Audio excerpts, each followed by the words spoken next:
Enfermedad de Alzheimer. La enfermedad de Alzheimer es considerada una de las enfermedades más devastadoras que afecta sobre todo a la población adulta mayor. Se trata de un padecimiento neurodegenerativo crónico, lento y progresivo que causa un deterioro cognitivo grave.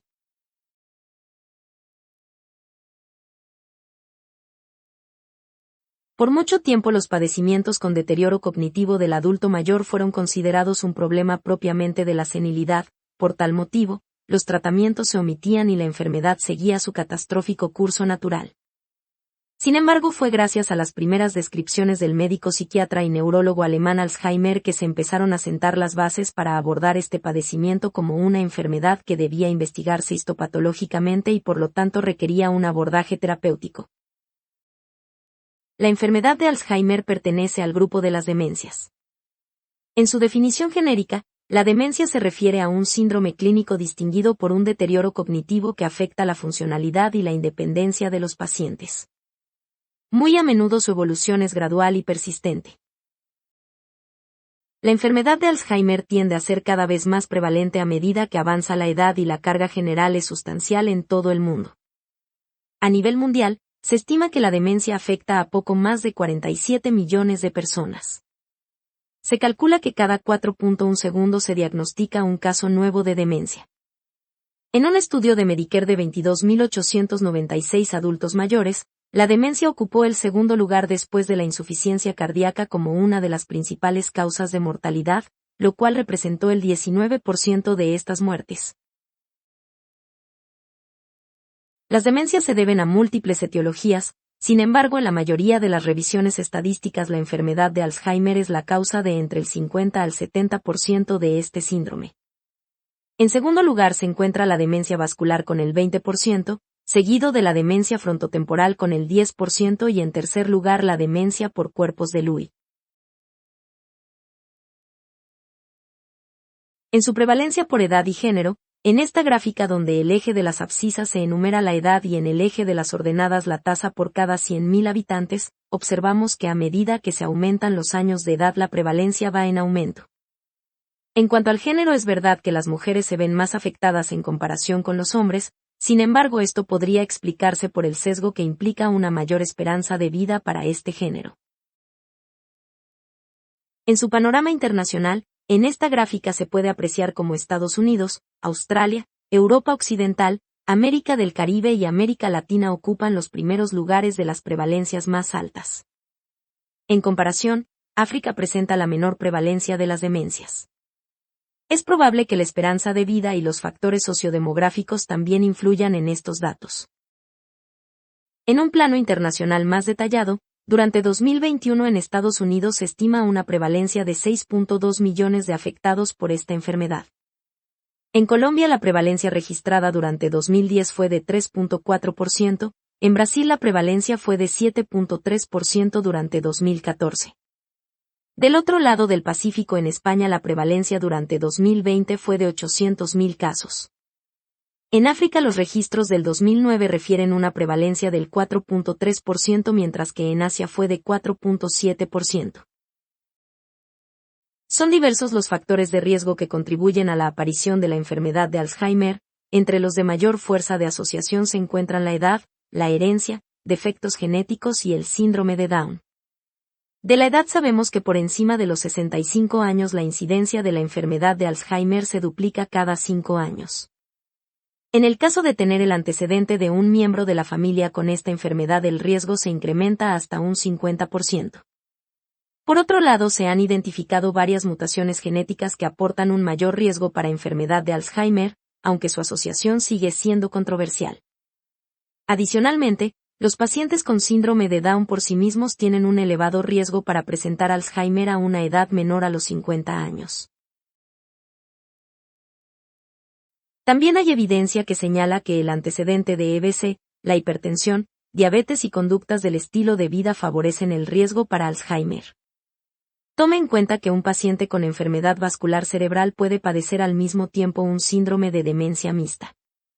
Sobre la hipertensión se sabe que el estado de rigidez arterial favorece el depósito del beta amiloide. Acerca de la diabetes se sabe que incrementa el riesgo para demencia, sobre todo para la de origen vascular. Del estilo de vida, los factores de riesgo más importantes son el consumo abundante de grasas, el tabaquismo, el alcoholismo y la obesidad.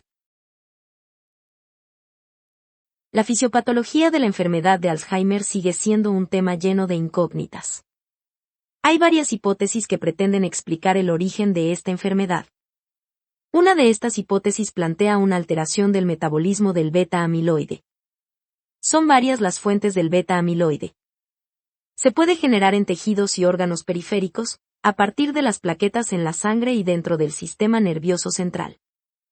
Dentro del sistema nervioso central, la producción del beta-amiloide ocurre al interior de las neuronas, astrocitos y células de la microglía. Existen varias formas del beta-amiloide, pero en el ojo de las investigaciones la beta-amiloide 42 es la que ocupa mayor impacto en la fisiopatología. El beta-amiloide se genera y después empieza su agregación, lo que después conduce a la formación de depósitos. Para eliminar esos depósitos, la barrera hematoencefálica pone en marcha mecanismos por absorción que intentan sacar el beta-amiloide desde el fluido intersticial y del líquido cefalorraquídeo hacia la sangre. Una vez dentro de la circulación, se ponen en funcionamiento mecanismos de aclaramiento mediante degradación. Los mastocitos, los neutrófilos y algunas enzimas son las encargadas de este mecanismo. El beta-amiloide que se genera a partir de las plaquetas también se intenta eliminar mediante degradación por los leucocitos y las enzimas. Adicionalmente, los eritrocitos, las lipoproteínas y la albúmina pueden actuar como transportadores del beta-amiloide para llevarlos al hígado y al riñón, órganos donde el beta-amiloide también puede ser degradado y excretarse por bilis y por la orina respectivamente. ¿Qué tanto se eleva el beta-amiloide de un paciente con Alzheimer en comparación con un paciente de su misma edad sano? Como ya se describió, dichas proteínas pueden provenir desde el tejido cerebral. En esta tabla observe cómo el beta-amiloide 42 se encuentra en una concentración de 0.78 microgramos por gramo, mientras que en un paciente con enfermedad de Alzheimer se alcanza hasta 6.1 microgramos por gramo. Sobre el beta-amiloide 42 proveniente del músculo esquelético en un paciente sano, los niveles son de 10.2 nanogramos por gramo, mientras que en la enfermedad de Alzheimer se llega a 14.7 nanogramos por gramo. Otra de las alteraciones identificadas en la fisiopatología de esta enfermedad concierne a las proteínas tau. En una neurona sana, para su correcto funcionamiento es necesario que su citoesqueleto se encuentre íntegro. A su vez, los microtúbulos son parte de la estructura del citoesqueleto. Los microtúbulos mantienen una estabilidad gracias a las moléculas tau. En un paciente con enfermedad de Alzheimer, las proteínas tau dejan de ofrecerle estabilidad a los microtúbulos, lo cual origina la dispersión de las subunidades de los microtúbulos. Como consecuencia, las proteínas tau se empiezan a desprender y a depositarse en enredaderas. A escala macroscópica, si comparamos el cerebro de un paciente sano con el de un paciente enfermo, se encuentran varias anormalidades. Sobre la corteza cerebral, en la enfermedad de Alzheimer esta se encuentra atrofiada en comparación con la de un paciente sano. La atrofia también afecta al hipocampo, que si recordamos es una de las estructuras cruciales para la memoria. Finalmente, la acumulación de beta-amiloide en líquido cefalorraquídeo y los procesos intersticiales conducen a la dilatación de los ventrículos. Como resultado, el cerebro de un paciente con enfermedad de Alzheimer pesa entre 100 a 200 gramos menos que el de un paciente sano. A nivel microscópico, en la biopsia de un paciente post-mortem, lo característico son las placas neuríticas extracelular. En esta otra imagen se observa bien una maraña neurofibrilar intraneuronal. El conocimiento actual de la genética de la enfermedad de Alzheimer ha arrojado muchos avances para el entendimiento de esta enfermedad. Para el caso de la enfermedad de inicio temprano se ha identificado que alteraciones del gen precursor de amiloide o APP es uno de los candidatos en la etiología de esta enfermedad. Este gen se encuentra en el cromosoma 21 y codifica el producto proteico APP. Se han descrito más de 30 mutaciones en este gen en asociación con Alzheimer, que representan del 10 al 15% de la enfermedad de Alzheimer familiar de inicio temprano. Otro gen participante en la etiología de esta enfermedad es el gen de la presenilina 2, este gen se encuentra en el cromosoma 14. Se han descrito más de 150 mutaciones de este gen en asociación con la enfermedad de Alzheimer, que representan hasta el 50% de la enfermedad de Alzheimer familiar de inicio temprano. Para el caso de la enfermedad clásica de inicio tardío se sabe de la implicación del gen de la polipoproteína E. Dicho gen se encuentra en el cromosoma 19 y existe en 3 alelos, epsilon 2, 3 y 4. El alelo APOE epsilon 4 se reconoció por primera vez como factor de riesgo en 1993, desde entonces, múltiples estudios han confirmado su importancia como factor de riesgo de enfermedad de Alzheimer y posiblemente también de demencia vascular. La enfermedad de Alzheimer puede clasificarse en una enfermedad típica, de inicio temprano, hereditaria y asociada a síndrome de Down. La enfermedad típica es aquella enfermedad esporádica asociada directamente a la edad, en cuyo caso su debut es después de los 65 años. En el caso de la enfermedad de inicio temprano se trata de aquella donde las manifestaciones clínicas empiezan antes de los 65 años. Además, sus síntomas suelen ser atípicos. Por otro lado, en menos del 1% de los casos puede tratarse de una enfermedad hereditaria. En este contexto, generalmente hay el antecedente de más de un miembro de la familia con dicha afección. Genéticamente es una enfermedad autosómica dominante, la presentación de este tipo de enfermedad ocurre frecuentemente antes de los 65 años. Por último, existe una variante de enfermedad de Alzheimer que se asocia directamente con el síndrome de Down, en cuyo caso los síntomas también suelen ser precoces. Todo lo explicado previamente conduce a signos y síntomas muy complejos. Para fines puramente didácticos, estaremos de acuerdo en que nuestras funciones cognitivas son el resultado de un sistema muy parecido al de una computadora, una supercomputadora. Para poder funcionar correctamente, entre muchas otras cosas, necesitamos la integridad de la memoria, de la ejecución, de la resolución de problemas, el juicio y el cálculo. Pues bien, en la enfermedad de Alzheimer todas estas funciones están afectadas. El síntoma cardinal de la enfermedad de Alzheimer es el deterioro de la memoria. El patrón de deterioro de la memoria en la enfermedad de Alzheimer es distintivo. La memoria declarativa episódica, es decir, la memoria de eventos que ocurrieron en un momento y lugar determinados, suele verse profundamente afectada en el Alzheimer. Este tipo de memoria depende en gran medida del hipocampo y otras estructuras del lóbulo temporal medial. Por el contrario, los sistemas subcorticales que apoyan la memoria procedimental y el aprendizaje motor están relativamente a salvo hasta bastante tarde en la enfermedad.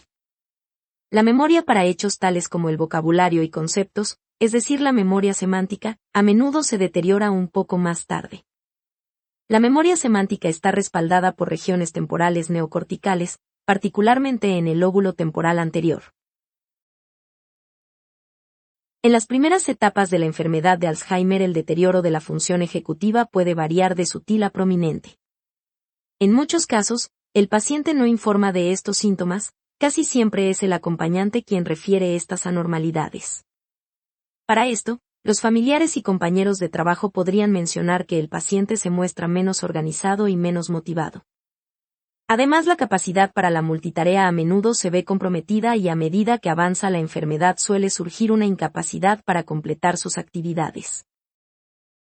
Otras alteraciones de frecuencia variable son los déficits visoespacial, la deficiencia del lenguaje, alteraciones neuropsiquiátricas como apatía, desconexión social e irritabilidad. La dispraxia o dificultad para realizar las tareas motoras aprendidas, suele ocurrir tardíamente en la enfermedad después de que son evidentes los déficits en la memoria y el lenguaje. En muchas ocasiones esto afecta incluso las actividades de cuidado personal como el uso del peine o el vestirse. Por su lado, los cambios en la función olfativa son comunes en pacientes con enfermedad de Alzheimer. Los trastornos del sueño también son un problema común en el paciente. El sueño es fragmentado además de que pasan muchas horas despiertos. En cuanto a las convulsiones, estas ocurren en el 10 al 20% de los pacientes con enfermedad de Alzheimer, generalmente estas ocurren en las últimas etapas de la enfermedad. Adicionalmente, los pacientes suelen deteriorarse a tal que llegan a desconocer la cara de familiares, en cuyo caso se define una prosopagnosia o incluso su propia cara, es decir, autoprosopagnosia. La enfermedad de Alzheimer debe entenderse como un proceso continuo de deterioro cognitivo. mientras que al comienzo de la enfermedad es posible que los síntomas sean sutiles e inadvertidos. En el otro extremo la gravedad puede ser tan importante que incluso incapacitará al paciente para su propio autocuidado.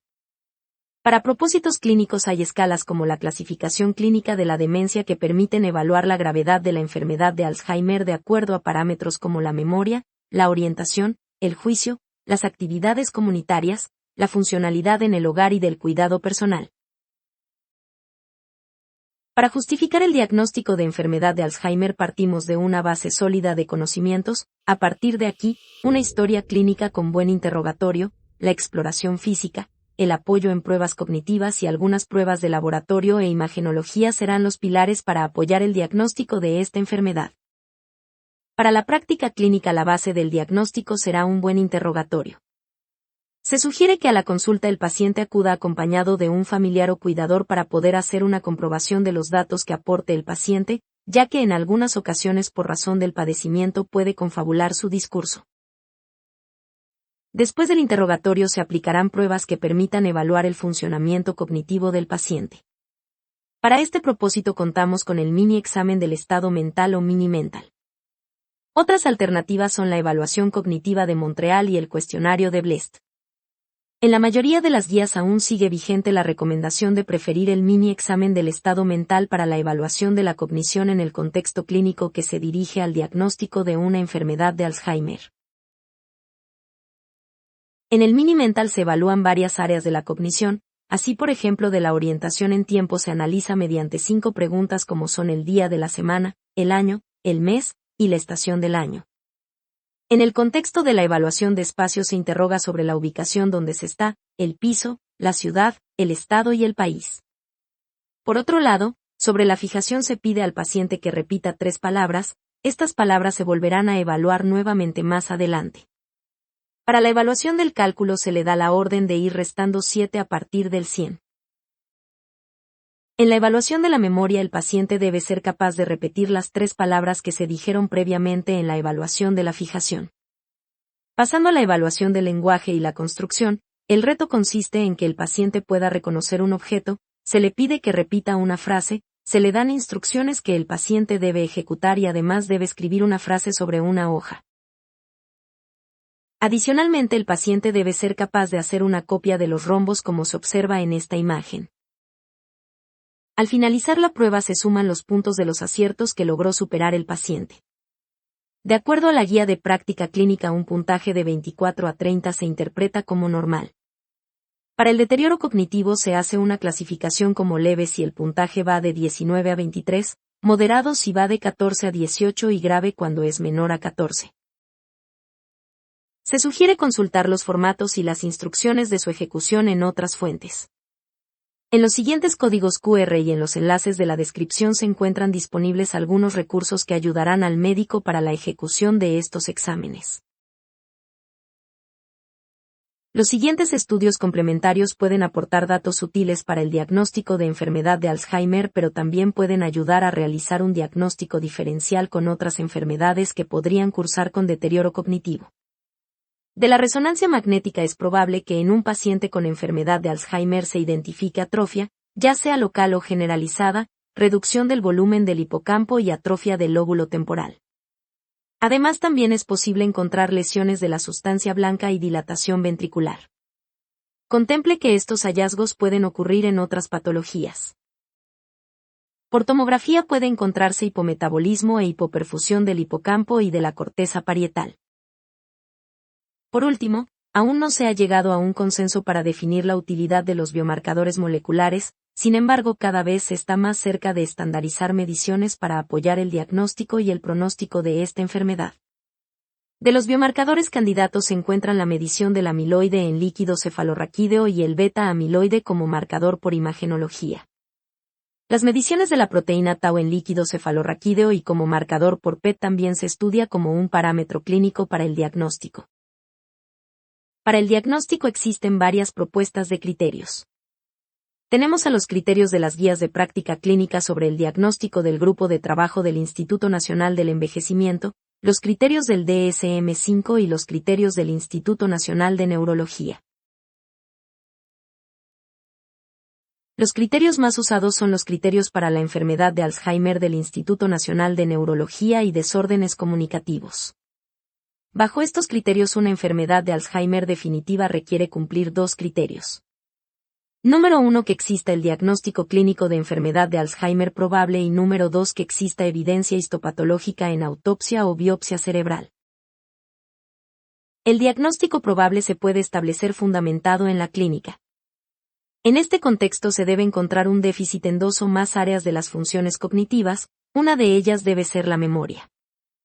El punto 2 establece que la edad de comienzo de los síntomas debe encontrarse en un rango de edad de los 40 a los 90 años de edad. Por último, en el punto 3 se debe demostrar que no hay una enfermedad alternativa que pueda explicar el síndrome de demencia, incluyendo el delirium.